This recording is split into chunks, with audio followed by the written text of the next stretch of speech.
A'udzubillahi minasyaitonirrajim. Bismillahirrahmanirrahim. Assalamualaikum warahmatullahi wabarakatuh. Innal hamdalillah nahmaduhu wa nasta'inu nastahdihi wa nastaghfiruh wa na'udzubillahi min syururi anfusina wa min sayyiati a'malina may yahdihillahu fala mudilla lahu wa may yudlil falan tajida lahu waliyyan mursyida. Qala rabbi shrah li sadri wa yassir li amri wahlul 'uqdatam min lisani yafqahu qawli. Fa amma ba'd. Apa khabar semua? Mudah-mudahan kita semua diberikan kesihatan yang baik untuk menjalani ibadah dalam bulan Ramadan Al-Mubarak ini, insya-Allah. Dan mudah-mudahan kita lebih bersemangat, kemudian kita mengejar segala kebaikan yang Allah sediakan dalam bulan Ramadan ini. Termasuklah kita bertadarus Al-Quran, kita solat tarawih, kita memperbanyakkan sedekah dalam bulan Ramadan ini, insya-Allah. Mudah-mudahan Ramadan kita ini adalah Ramadan yang terbaik bagi kita daripada Ramadan-Ramadan yang sebelum ni pernah kita lalui, insya-Allah.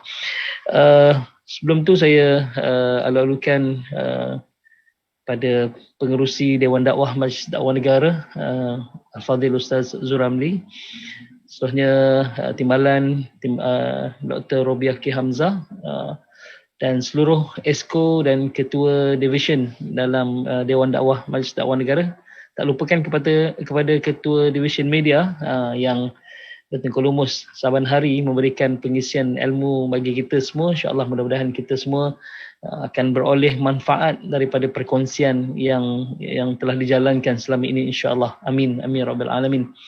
Jadi sebelum tu, sebagaimana biasa, bagi mereka yang belum lagi subscribe YouTube Dewan Dakwah Majlis Dakwah Negara, boleh buat sekarang. Yang keduanya, boleh like dan komen yang membina dan share video ini untuk kita sebarkan dakwah ke serata alam ini, insya-Allah.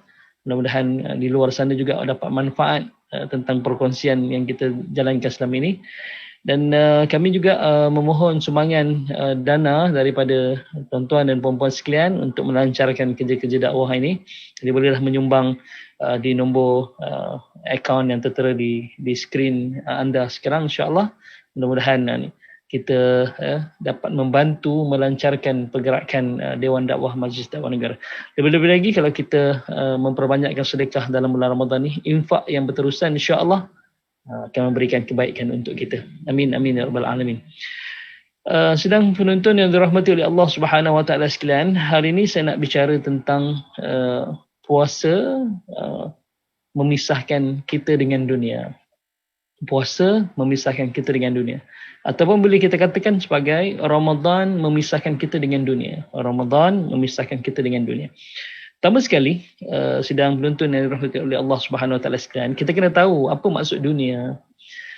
Kalau kita rujuk dalam syarah kitab hadis 40 Imam An-Nawawi, bila menyebutkan hadis yang pertama, innamal a'malu binniyat, kan, ada perkataan wa man kana hijratul lidunya yusibuha, siapa yang berhijrah kerana dunia dia akan mendapatkan dunia tersebut. Dunia dalam syarah disebut terbit daripada dua perkataan. Yang pertama, dia terbit daripada perkataan dunun, yang bermaksud suatu yang dekat dan sementara. Yang kedua, terbit daripada perkataan dana'atun hina. Dana'atun maksudnya kehinaan. Jadi kalau Allah telah memberikan nama kepada dunia ini supaya kita sedar, sebagaimana kita nama insan, kita ni manusia, berasal dari kalimah nisyan yang bermaksud lupa. Jadi kita pun kena sedar diri bahawa kita adalah makhluk Allah yang sering lupa. Sebab itu kita perlukan tazkirah. Sepanjang hari tazkirah, sepanjang masa tazkirah. Saat mana tazkirah itu datangnya daripada Al-Quran, tazkirah itu datangnya daripada hadis-hadis Nabi SAW. Tazkirah itu daripada para ulama, para pendakwah, dan tazkirah itu kadang-kadang datang juga daripada apa yang kita lihat atas muka bumi ini. Apa yang kita lihat atas muka bumi ini. Yang paling terbaik adalah tazkirah itu datang daripada sahabat yang baik, daripada sahabat kita ataupun masyarakat sekeliling kita dengan nasihat. Nasihat itu adalah tazkirah sebenarnya, kan? Jadi supaya kita ni jangan terus lupa dan lalai, sebab memang sifat kita ini manusia, insan, nisyan, memang pelupa. Jadi kita memerlukan peringatan supaya kita tak terus lupa dan lalai, insya-Allah. Dan dunia pun Allah telah beri name tag sebenarnya. Allah beri nama dunia ini dengan ad-dunya. Dunia ini bermaksud sesuatu yang sifatnya sementara, suatu sifatnya sementara. Yang kekal abadi adalah di akhirat. Supaya kita ni sedar bahawa dunia ni bakal kita tinggalkan. Bakal kita tinggalkan. Orang yang meninggal dunia pun, orang yang mati pun dipanggil meninggal dunia. Maksudnya meninggalkan dunia ini, meninggalkan dunia ini. Menuju akhirat, menuju akhirat. Jadi sebab itu banyak kata-kata hukama, antaranya disebut bahawa ad-dunya mazra'atul akhirah. Dunia ini adalah tempat kita bercocok tanam, bercocok tanam untuk kita tuai nanti hasilnya di akhirat. Jadi mazra' ni adalah kebun ataupun bendang ataupun kita panggil ladang, mazra'atul akhirah, ladang akhirat. Jadi bagaimana kalau kita tidak menanam apa-apa atas muka bumi ni, apa yang kita nak tuai di akhirat? Sebab itu ada juga pepatah yang menyebutkan bahawa man yazra' yahsud. Siapa yang menanam, dia lah akan menuai. Jadi kalau kita tak berusaha untuk menanam sesuatu sebagai bekalan kita nanti, apa yang kita nak tuai di akhirat?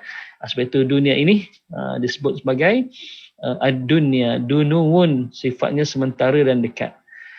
Kalau kita kejar kebaikan dunia semata-mata, jadi sifatnya sementara. Contohnya kita kejar apa? Pangkat akan tinggalkan, kan? Yang kedua, kita kejar harta contohnya. Ya, kita dituntut untuk jadi orang kaya supaya kita memperbanyakkan sedekah kita dan supaya kita memperbanyakkan amal infak kita dan membantu orang yang susah, ya. Tetapi bila kita niatkan kepada dunia, tersebut dalam hadis yang pertama tu, wa man kana hijratul lidunya yusibuha. Kalau dia berniat hanya kejar dunia, dia hanya dapat dunia je, dia tak dapat akhirat. Sebab itu apa-apa pun kita buat atas muka bumi ni kena niatkan akhirat. Kita nak dapat kebaikan di akhirat. Yang seterusnya, dunia ini berasal daripada kalimah dana'atun. Dana'atun bermaksud kehinaan. Sebut dalam hadis bahawa kalau tak silap saya hadis ni, insya-Allah, kalau tak pun kita ambil sebagai kata-kata hukama. Man ishtara ridallahi bi sakhatin nas. Barang siapa yang mencari redha Allah walaupun dengan kebencian manusia, lam yazid illa izza, tidak akan bertambah melainkan kemuliaan baginya. Man ishtara ridhan nas bi sakhatillah. Barang siapa yang mencari redha manusia dengan kebencian ataupun kemurkaan Allah, lam yazid illa zilla, tidak akan bertambah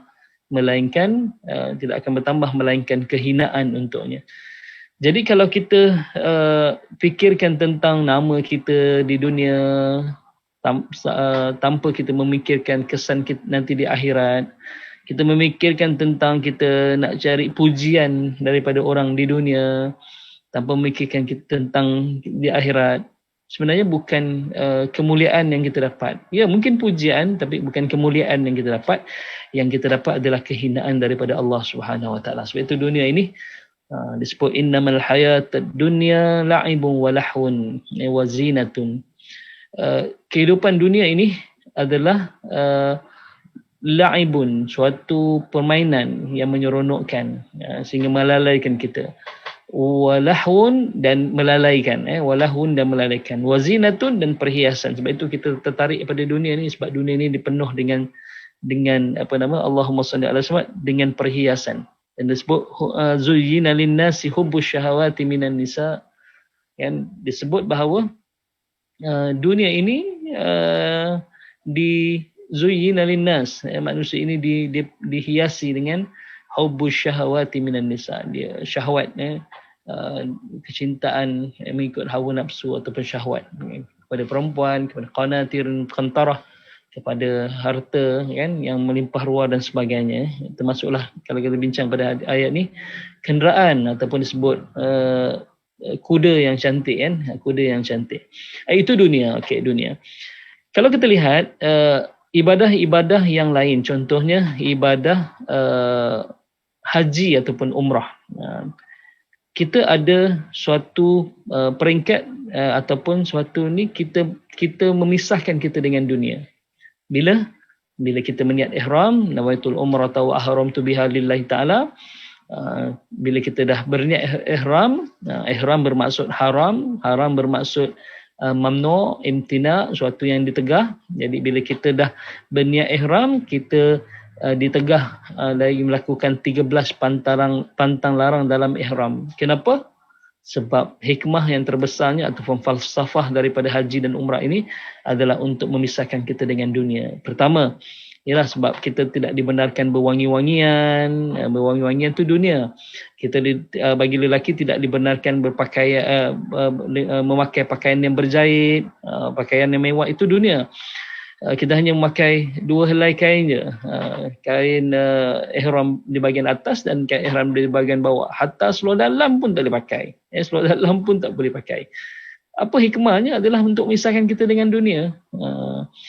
Seterusnya tidak boleh muqaddimah jima', tidak boleh berjima', tidak boleh kahwin, tidak boleh mengahwinkan. Jadi ada 13 pantangan ihram itu adalah tugasnya untuk dalam tempoh kita melaksanakan ibadah umrah ini ataupun ibadah haji, kita secara tak langsungnya Allah tarbiyah kita untuk berpisah dengan dunia. Itu yang pertama.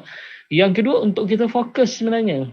Fokus yang sekarang ini kita sebenarnya berada dalam ibadah. Kita dalam ibadah. Sebab itu orang yang dalam ihram ni dia sangat jaga. Dia nak garu kepala pun garu kepala perlahan je, takut gugur rambutnya kan, ataupun dikira mencabut rambut. Mencabut rambut nanti kena dam. Kemudian apa? Dia dalam keadaan ihram tu dia akan jaga. Jangan pukul orang, jangan senggol orang, jangan sakiti orang sebab aku dalam ihram ni. Ya, sakiti orang, pukul orang tu kan dunia. Allah nak pisahkan dengan dunia. Jadi sebab itu ada tempoh ihram supaya kita ni fokus kepada ibadah. Yang ketiganya, kita sedar bahawa kita ini dalam ibadah pada Allah Subhanahu Wa Taala. Tadi fokus, yang ini kita sedar bahawa kita dalam ibadah pada Allah Subhanahu Wa Taala. Tapi tempoh untuk kita pisah dengan dunia ni sekejap je. Kalau kita lihat, kalau haji tu mungkin beberapa hari lah.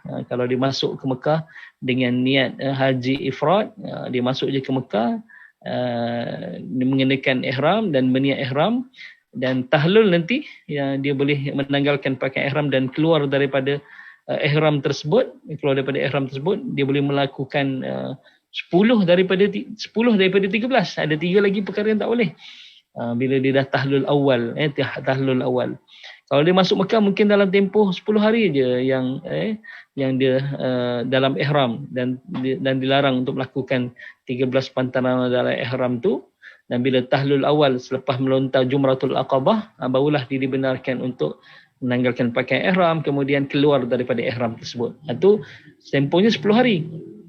Kalau umrah lagi singkat. Umrah ialah yang paling lama pun kalau kita daripada Madinah kita niat di miqat di Bir Ali, dan daripada Bir Ali nak sampai ke Mekah 7 jam naik bas. Kemudian kita rehat sekejap di hotel 1 jam, dan kita turun untuk melaksanakan ibadah tawaf umrah, kemudian sa'i, tawaf sejam, sa'i sejam.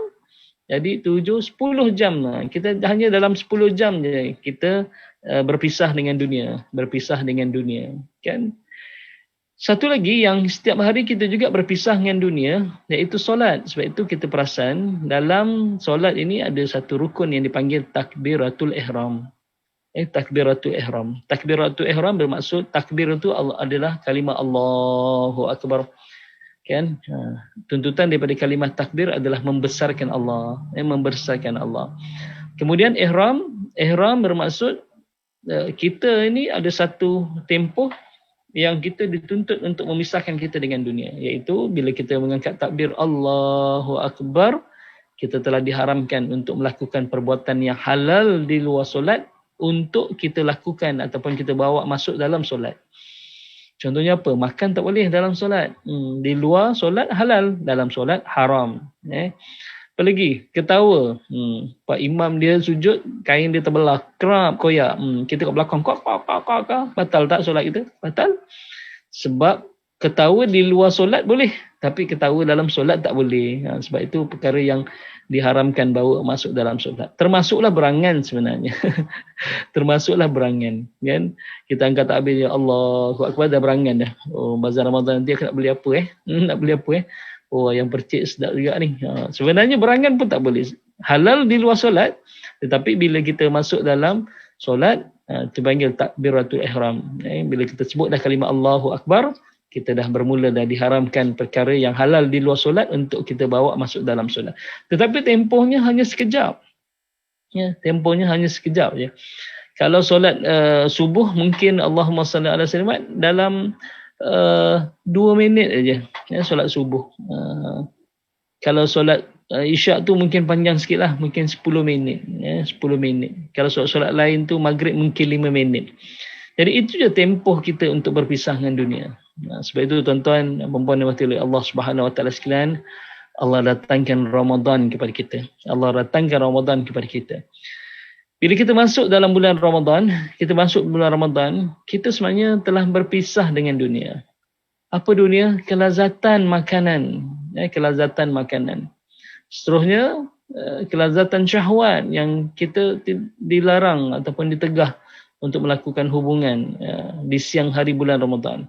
Malam tu pun Allah, sebab sifat Rahman dan Rahim Allah Subhanahu Wa Taala lah Allah izinkan, Allah benarkan. Sebagaimana Allah sebut dalam Al-Quran, uhilla lakum lailatas siyamir rafasu ila nisaikum. Dihalalkan bagi kamu malam di dalam bulan Ramadan itu untuk ar-rafah tu, untuk bersama dengan isteri-isteri kamu. Jadi tak ada masalah. Itu pun Allah sayang kita. Kalau ikutnya nak pisah selama sebulan, supaya kita ni sedar bahawa kita dalam ibadah, satu, yang kedua kita nak berpisah dengan dunia. Kita nak berpisah dengan dunia. Inilah proses tarbiyah kita selama sebulan. Makan contohnya, makan ni tak boleh nak pisahkan dengan kita. Manusia tak boleh tak makan, nanti sakit. Manusia tak boleh tak makan, nanti mati. Jadi manusia kena makan. Jadi makan, kelazatan makanan, keseronokan pada makanan itu adalah dunia. Jadi Allah pisahkan kita dengan Ramadan. Dan proses ini makan masa 30 hari. Ataupun 29 hari. Ataupun sebulan Ramadan. Sebulan Ramadan. Ini adalah proses untuk kita berpisah dengan dunia. Untuk kita berpisah dengan dunia. Sebab sepanjang kita berada dalam bulan Ramadan ni, tuan-tuan dan puan-puan yang dirahmati oleh Allah SWT sekalian, kita akan fikir tentang akhirat je. Kita akan fikir tentang ibadah je. Kalau kita dalam keadaan berpuasa, dalam keadaan kita menahan daripada makan dan minum dan perkara-perkara yang membatalkan puasa daripada terbit fajar sampai terbenam matahari, kita akan sentiasa ingat Allah. Satu, kita akan sentiasa ingat akhirat, kan? Sebab itu bila kita nak berbuka pada siang hari bulan Ramadan contohnya, kan? Contohnya kita kata, ya Allah melihat aku. Allah melihat aku. Kalau aku buka tanpa uzur, berdosa. Jadi nanti akan dibakar dalam api neraka. Nampak? Kita ingat Allah, kita ingat akhirat, kita ingat dosa, kita ingat neraka secara tak langsungnya. Masih dalam ibadah pada Allah Subhanahu Wa Taala. Bila dah masuk nak waktu berbuka, dah masuk waktu berbuka. Buka adalah sebahagian daripada ibadah. Berbuka adalah sebahagian daripada ibadah. Jadi akan kita ingat Allah Subhanahu Wa Taala lagi. Lepas buka, tak solat maghrib lagi. Solat maghrib. Solat maghrib. Lepas solat maghrib, kita rehat. Dan dah masuk isyak. Ya Allah, masuk isyak dah. Kemudian kita nak bersiap untuk solat tarawih. Dalam solat, kita tempoh pisah dengan dunia. Solat tarawih dengan jumlah rakaat yang banyak. Ada yang 8, ada yang 20. Tuan-tuan dan perempuan, kalau kita perasan, kita ni melaksanakan solat tarawih yang buat 20 rakaat lah, kan? 33 rakaat dalam satu malam tu je. Hanya berapa tempoh dalam lebih kurang 1 jam setengah. 33 rakaat. Macam mana datangnya 33 rakaat? 2 rakaat tahiyatul masjid. Okay. Kemudian 2 rakaat qabliyah isyak. Okay. Dah 4 dah. 4 rakaat isyak. 8. 2 rakaat ba'diyah isyak. 10. 20 tarawih. 30. 3 witir. 33 rakaat kita boleh buat. 33 rakaat. Jadi sepanjang kita solat tarawih di masjid itu, kita ingat Allah. Balik pada tarawih, malam ni nak tidur awal lah. Sebab besok nak bangun sahur, takut terlajak lah, takut tak sedar lah, kan. Jadi nampak. Tidur pun kerana ibadah pada Allah SWT. Tidur pun kerana ibadah. Bila kita dah bangkit daripada ni, makan sahur. Sahur juga ibadah. Sahur juga ibadah. Lepas daripada sahur, tunggu azan subuh. Bila tunggu azan subuh, dah tak boleh makan dah. Tak boleh makan. Jangan makan dah. Tak boleh makan dah. Dah azan dah. Okey.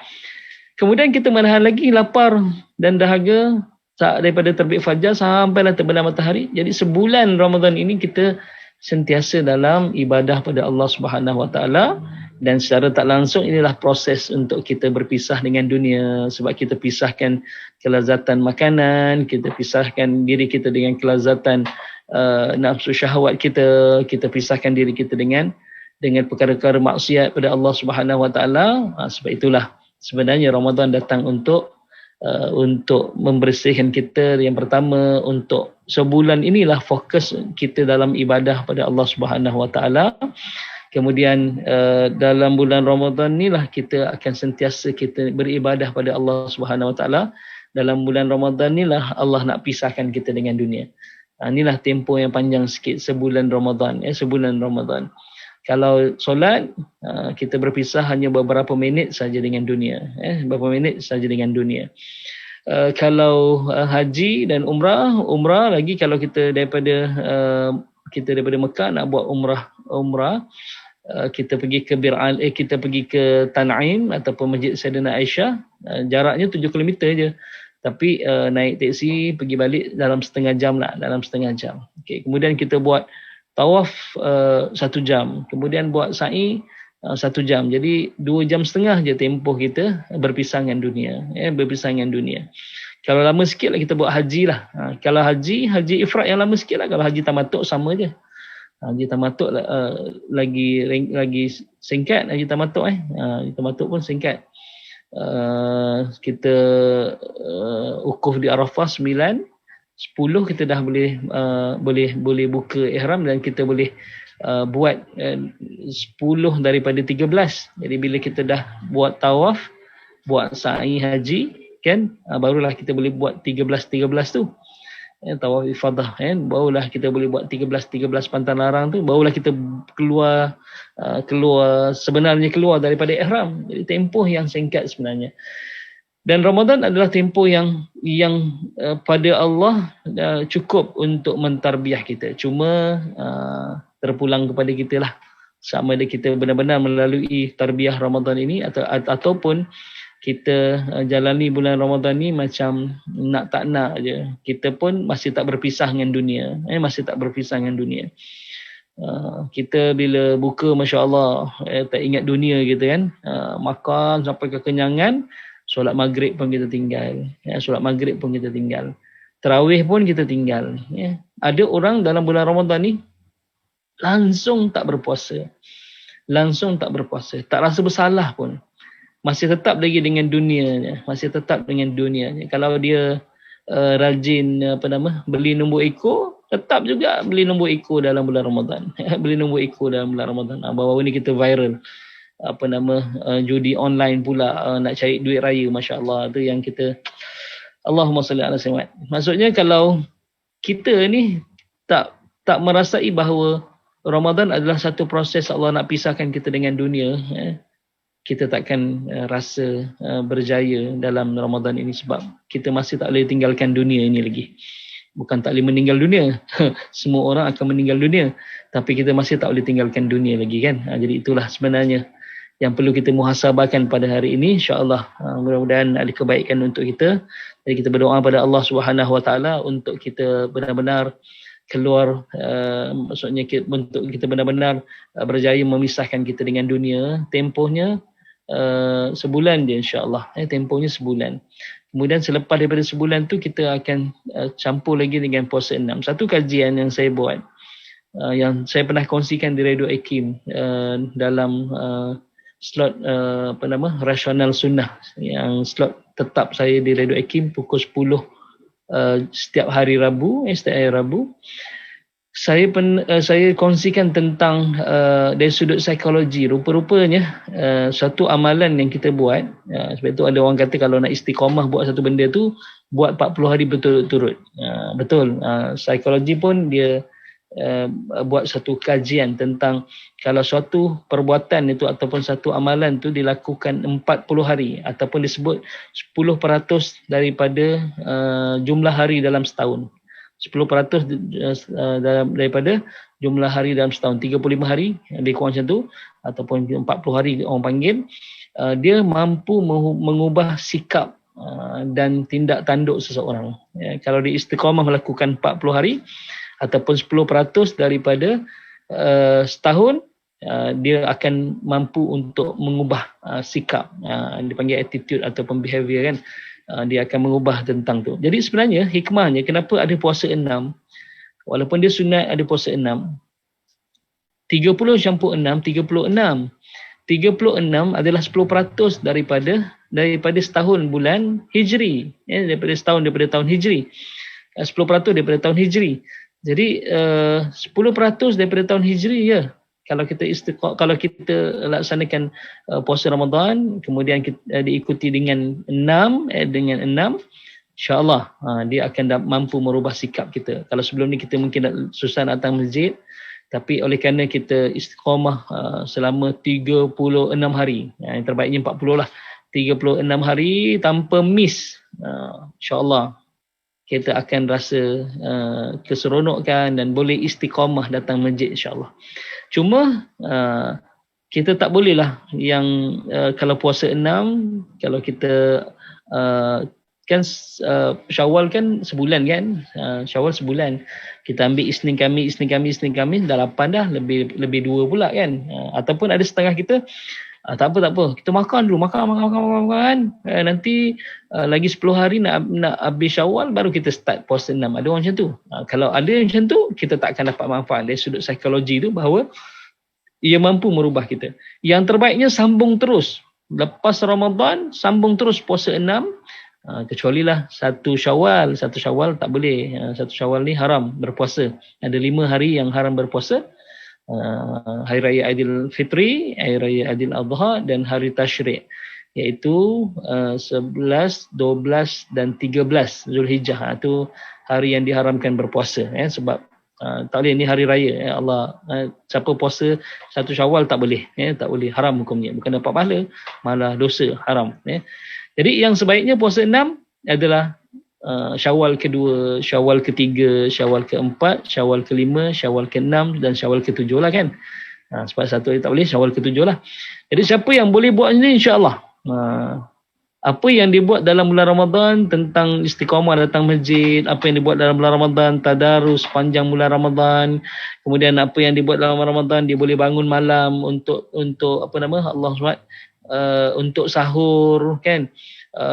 Dia boleh buat puasa, insya-Allah selepas daripada bulan Ramadan ni dia akan boleh istiqamah. Sebab secara tak langsungnya dari sudut psikologi sebenarnya, bila kita laksanakan suatu amal, satu perbuatan itu 40 hari ataupun 10% daripada jumlah hari dalam setahun itu, dari sudut psikologi dia boleh merubah, dipanggil attitude kita dan behavior kita atau sikap dan tindakan tanduk kita. Jadi insya-Allah, sebab itu kita kena istiqamah dalam bulan Ramadan ni.